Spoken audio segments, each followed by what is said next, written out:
So Katie, let me know when we're up and running. All right, we're live. All right, good morning and welcome to the Unitarian Universalist Church of Tullahoma. Today is Sunday, March 26th, 2023. So welcome to those of you at church, those of you here on Zoom, and those of you live streaming. So for our opening reading, and today's readings all have a theme around nature. And these opening readings are comments made by Paul Oxton, a wildlife photographer and published author of short stories and quotes to help raise awareness about the plight of endangered wildlife. So these are several quotes he made, short quotes. The true measure of man is defined by the capacity to show kindness and compassion toward all living beings. Second, before we can truly understand the animal kingdom, we must first learn to respect all sentient beings that exist within it. Third, humankind must learn to understand that the life of an animal is in no way less precious than our own. Fourth, making a difference to the welfare of animals doesn't require a massive effort. Just small actions that can make a significant impact. And last, there may be days when I can't help an animal in need, but the day will never come when I won't try.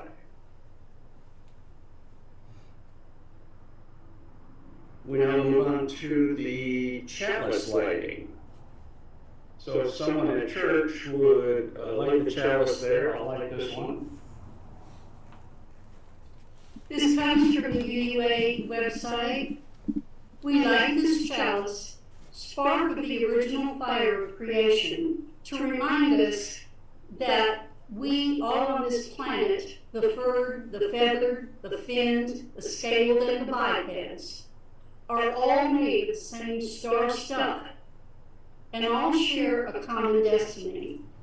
We share the same hopes to express our unique natures and capacities as best we may. We are just many diverse perspectives from which the whole is seen and experienced. We are inextricably intertwined, interconnected, and interdependent. And that is a good thing. Now we move on to announcements. So if you have an announcement, raise your hand. Yes, John? Don't forget, next week is our April Fool's Day service, and I'd like for everybody to bring a funny story with them. It doesn't have to be a joke with a punchline. It can be just a funny story about your Uncle Ned, but it's going to be a celebration of laughter. All right. Thank you, John. Other announcements at church or on Zoom? All right, I have a few. First of all, if you would like to support our church, you can do so by writing a check, sending it to P.O. Box 331 in Tullahoma, or there's a small box in the shaker box in the back of the room. You can drop a check or cash in there. Secondly, our pledge drive for the next fiscal year, which starts July 1, will start fairly soon. It'll start around April 1st, so Costa will be sending out emails with a request for pledge, and I believe a pledge form will be attached. So a couple comments about that. We'd like to have a little more money in the budget for speakers. We've had some excellent speakers this year recently. But they do cost money, or many of them cost money. Our members, when they speak, don't get reimbursed, but non-members do. So think about that when you make your donation or your pledge. And also, fill out that pledge form quickly. Costa is working on developing a budget, and we need to know how much money is coming in so she can create the budget. So if you can, when you get that, fill it out very quickly and get it back to her. It really helps a great deal. The second two announcements sort of are concerns for me and for several people. We need help. We need help at church. Tony has sent out an email requesting people contact him, sign up to set up church, take care of the setup, and then clean up afterwards. He's been doing all of this, and he's not going to do it in the future forever. So we really do need help there. Katie needs help back on the computer. There are times she can't be here, won't be able to be here, so we need that. The other place we really need help is with our board. We will have 3 vacancies on the board at the end of this fiscal year, so at the time of our election, we need 3 people to step up. So first, we have the vacancy for the first vice president of programs. So we need someone to fill that vacancy. As I said, Tony is stepping down. We need a second vice president for buildings and grounds. And also Katie will be stepping down after many years as the religious education person. So once again, folks, we really do need your help. So now is the time to step up. So that's it for me. Thank you. Other announcements. All right, then we will go now to a song. Lucy is going to play a song, and I believe you folks at church know the number. 169. Thank you, Bill.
So now we will have a responsive reading, and then we will go to our speaker. So the responsive reading is titled, All of Nature is Sacred. For the love of all began with the world. All of nature is sacred. Every creature is a thinking, feeling being. We are blessed with wondrous variety. We are part of nature and every being on the planet. What we do to one affects the many. In this web of existence, we are each a strand. Our pushing and pulling moves the fabric of our world. Each bird and insect, each fish and four-legged creature, all are our siblings. Let us treat them as we would one another, with compassion and dignity, with understanding and honor. The love that we show each being radiates outward, a beam of kindness and caring that can be felt with the heart. And in turn, our hearts receive that love from each being, and that echoes onward into eternity. All right, now it's time for our speaker. So Steve, it is all yours, and just give us a little bit of background, I guess, about what you're doing, or that may be part of your talk anyway. But welcome and thank you. Good morning. Thank you, and good morning, everyone. Thank you for having me today. And I'll start by saying that we're gonna kind of go on a little journey with the narrative. I'll talk about my background at the World Wildlife Fund, some about philanthropy. We'll talk about nature, and then kind of get that back to reason for being, so to speak. So first, I'll just say that all of you know my lovely wife, Lisa. She is the better half of our operation. And I want to thank her for inviting me to speak and for you all to have me. Before we get started, I just have, since I know we're on YouTube, just say that I'm representing as myself rather than as in my position at the World Wildlife Fund. But let me get started with and Lisa's going to try to time me out because I can fill the room with all sorts of narratives for as long as you want to talk. So, but a little bit about me. So I consider myself a philanthropy professional first. My background is that over 20 years of working in nonprofit philanthropy, and specifically, this is where it gets a little arcane. I'm not a frontline fundraiser. I'm not going to ask anyone for money, but I run sort of the operations behind the scene to make all of that happen. I've been doing that since '99.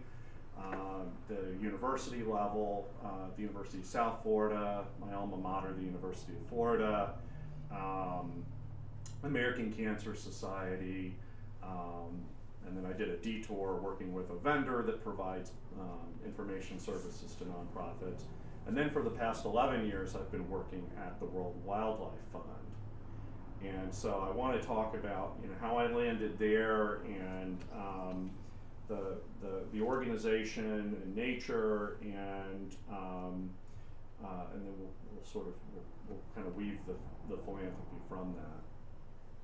So I joined the World Wildlife Fund for nature, World Wildlife Fund, and for those of you on camera, let's see, you all know the panda. Let me get this right here. So everybody knows the panda.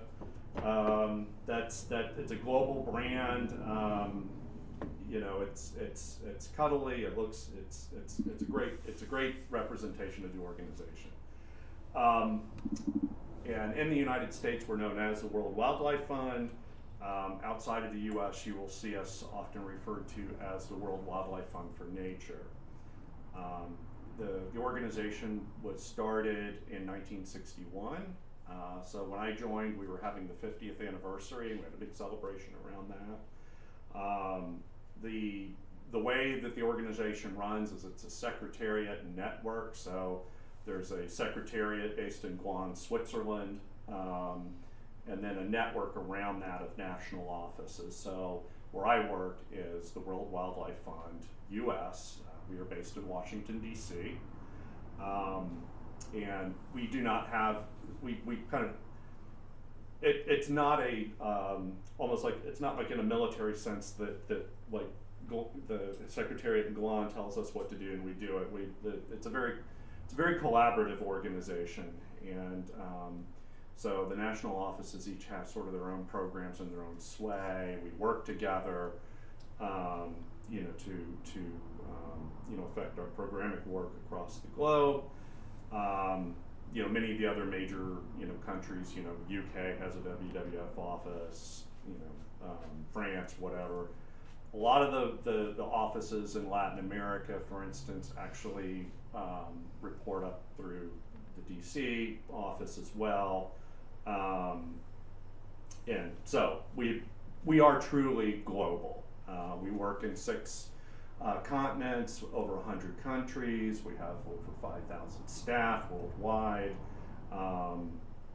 Here in the US, we probably have about, I don't know what the last numbers are, but we have probably about, I don't know, 600 people in the US. Most people are based in Washington, D.C., but we also have offices in Chicago, as well as in San Francisco. And of course, since COVID, everybody's just working everywhere, hence why I am sitting here in Lynchburg, Tennessee, doing my job, which is DC based. So what does the World Wildlife Fund do? And this is this is where it's interesting of you know, perception based upon, you know, the background. And when I joined the organization 11 years ago, I had no idea. World Wildlife Fund, in its work, truly is global and truly is everything. We, again, as a large nonprofit, we have a lot of work that is working with a lot of governments, a lot of international, like the UN, multilaterals, bilaterals. So there's all that kind of big stuff. But we're also on the ground. In, you know, whether it is in Namibia, in Africa, in the Amazon, and then here in the United States in the lower 48, we have a rather large program in our northern Great Plains. And we work in everything that is species. So, you know, large charismatic species are popular. Tigers, rhinos, elephants. You know, we are also working in forests and working on forest preservation, but also better practices with corporations in, you know, terms of forest stewardship and resourcing and things like that. You know, we work on a lot of oceans work, so big things there tend to be reef protection, Mesoamerican reef, coral triangle in the Pacific. Fisheries is a big one. Plastics work. Obviously, plastics is a huge problem worldwide. You know, then we have a lot of climate work that we're doing and ramping up in that space. Freshwater infrastructure like dams, trying to work out sustainable infrastructure. We are literally everywhere and in everything. And oftentimes our work is somewhat indirect, so that, you know, we, being a large organization, will do a lot of the fundraising, we bring the money in, we provide the platform for local nonprofits to actually work on species protection, national parks, etc. So it may not be necessarily World Wildlife Fund people on the ground somewhere, but we have a hand in that. But you will see lots of times if you go to another country and see wildlife conservation work being done, they'll have their panda hat on or their panda shirt So we are truly everywhere. And I do want to encourage, everyone to check out our website too, worldwildlifefund.org, because I'm not a programmatic person. I cannot begin to do justice to a lot of our, to the depth of a lot of our programs. But if you go, it's a very good website, and we really can tell you just about everything that we do there in more depth. But this is important work. I mean, we're I don't think, we're, blind to, on the news, hearing about species reduction, hearing about how climate is affecting ecosystems, the pressures of development. All of this are the issues that we're tackling, and we're trying to focus on what we can still preserve, globally. Whether it's the big model now, as you hear, 30 by 30, preservation or conservation of 30% of the world's wild areas by 2030. So we're very involved with that, and working with local communities. So this is the thing that I think an evolution in nonprofit work, and particularly environmental nonprofit work, that is really starting to come into its own, and that is working with local communities in the areas where we do have wildlife, challenges with environmental degradation or wildlife loss, to figure out how we can get local communities and the people who live there to be able to live in harmony with the wildlife, with preserving species, and understanding how we can how we can provide them with a livelihood that drives better decision making, for the communities. If you're starving and you have an option of poaching, that's a huge that is a huge challenge for all of us. It's fine for me to care immensely about tigers and what have you here in Lynchburg, Tennessee, but I'm not starving. I'm not having to worry about my livelihood in a way that might drive my decision making towards poaching or something like that. So we're trying to work with the local communities so that they can thrive and live with nature, and hopefully benefit from that, because that's it. The places where we see good outcomes is where not only are people able to live with be it elephants or what have you, but that there is a draw to it, that there's a positive, whether it's ecotourism or something like that, sustainable ecotourism, that those communities benefit from that. So that's kind of like a little bit of a spattering of everything about World Wildlife Fund and the work that we're doing. Like I said, I'm a philanthropy professional, and what I wanted to get to was, it's a large organization. We do a lot of different things. I think sometimes people, I get the question, why should I give to an organization, that's so big, rather than, a local organization that is, I can see the work out my window. And I say, but we need both. We need both.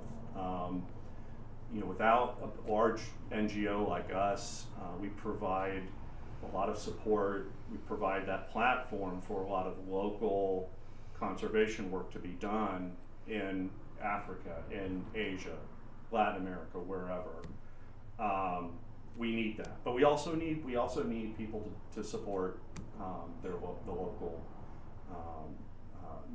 nonprofits, environmental nonprofits, and particularly here in the United States, it's a little bit easier because we have a lot of information about organizations. We have a lot of laws, and you could say, okay, like an organization that I'm kind of interested in and trying to get involved is Conservation Fisheries, which is out of Knoxville, because I like little fish, as my wife knows. We have a creek in the front yard, so it's like, but there's enough here to say, okay, Conservation Fisheries, their legal framework, everything, we're comfortable with that. I know, I can see everything. When you look at the smaller organizations in other countries, they might not have the same laws that where you or me can sit there and say, hey, this organization seems legitimate, and I feel comfortable giving to them. So that's where World Wildlife Fund can help too. It's because we provide that platform. We do we work with these local partners. We know who those local partners are, and so there is a pass-through benefit there. So I say that there's a place for everything. There is a place for us as a larger organization. There's a place for giving to and supporting your local conservation organization. The other thing too is, depending on, okay, I got 10 minutes, cool. Is scale as well. Giving to your dollar, yes, will go further working with your local conservation organization, but they can also only handle so much too. So it all balances out in the end.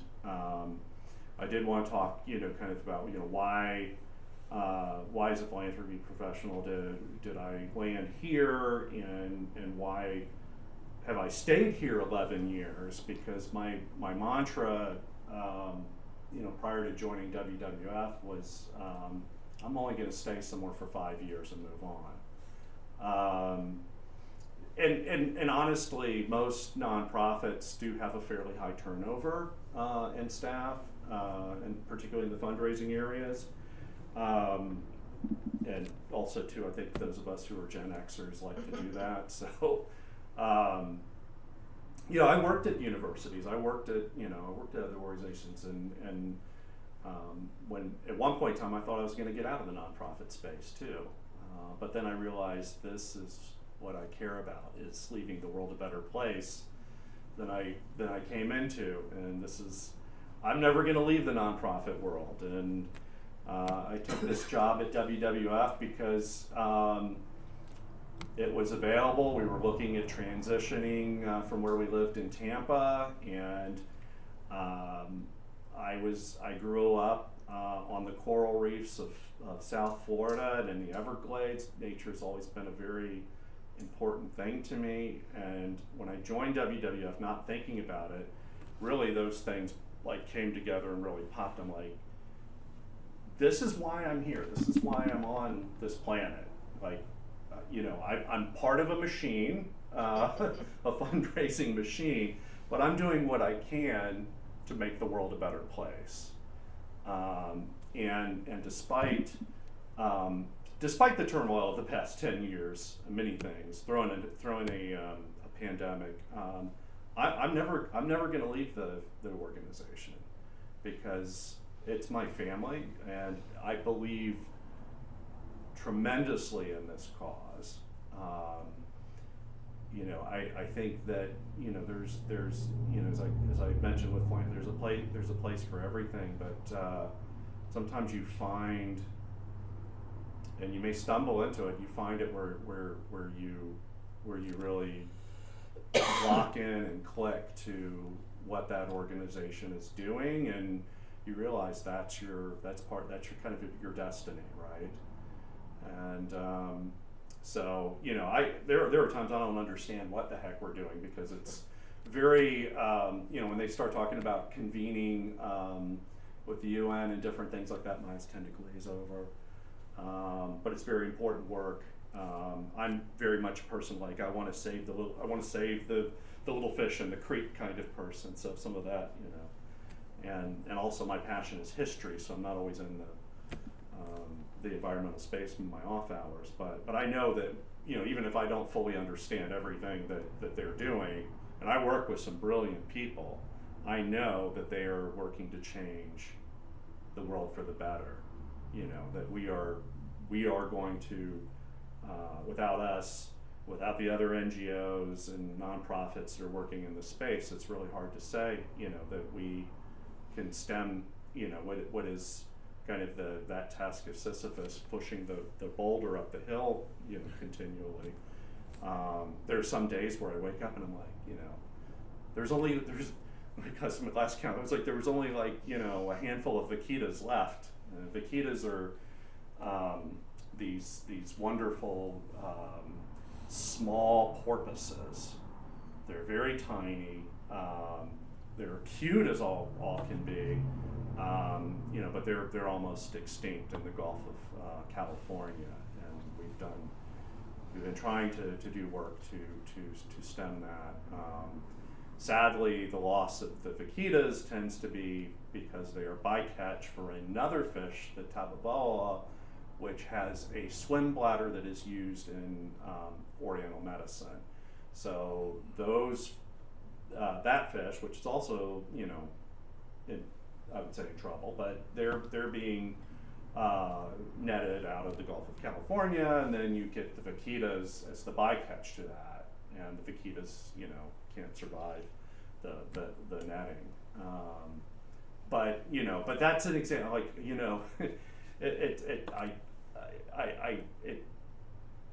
it's frustrating to wake up in the morning and sometimes it'd be like I'm fighting a losing battle, but or part of a losing battle. But we aren't. We are not. We are going to do everything that we can to push back. We all believe in the environment. We believe in what we're doing.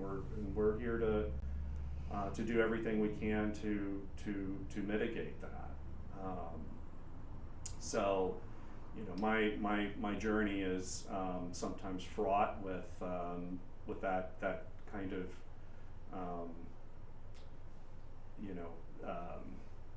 I don't want to say doom, but challenge, and but it is important to wake up every day and be a part of that machine. And I hope that whatever footprint I leave in this earth, it's a better one than when I came here. And how much more time do I have? 2 minutes. 2 minutes. Do we do? Is there? It's kind of relaxed. Yeah. Okay. Yeah. I know. I was kind of rushing through things a little bit, but do we typically do like question and answer? Yeah, that'll be after we set up in a circle. And oh, okay. This after this. Okay. Coffee in between. Yeah. In a break. So so I do encourage you to look at Snarper, because I think sometimes people just they see World Wildlife and you see the panda, you see the commercials that are a little usually it's tugging on your heartstrings a little bit, but understanding like what's behind that, all the work that is happening in every part of the environment, every part of the world is I think is mind-boggling or mind-exploding. But it gives me hope. We're working hard to find a place where we have nature and people who live together, in harmony. I mean, the people piece is so important.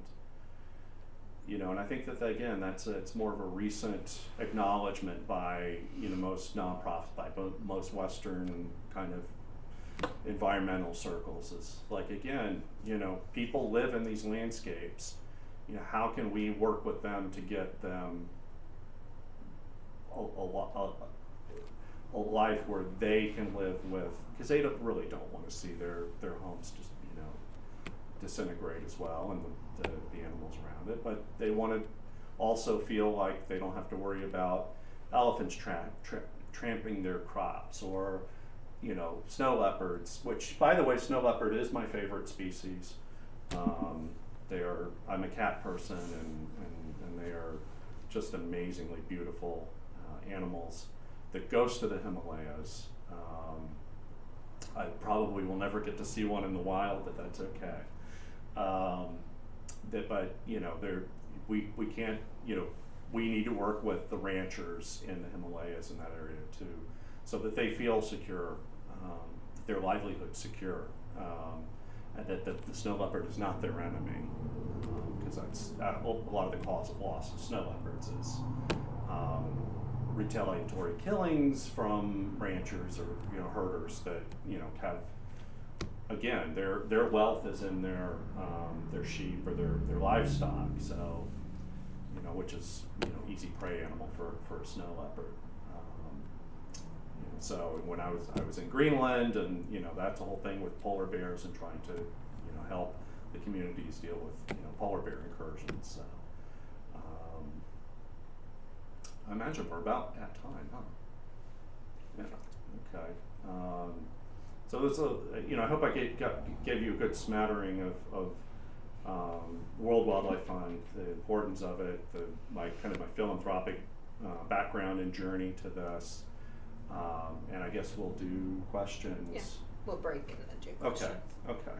All right. Well, thank you all for having me, and we'll talk in the round. Thanks. Thank you, Steve. All right, we will now close with our traditional closing song, 414. And Cass and I'll sing, and you guys sing along. Let's see how that works. See if we can all do it together and not mess each other up. As we leave this friendly place, looking forward to your weary face, may the kindness which we learn fly our hearts till we return.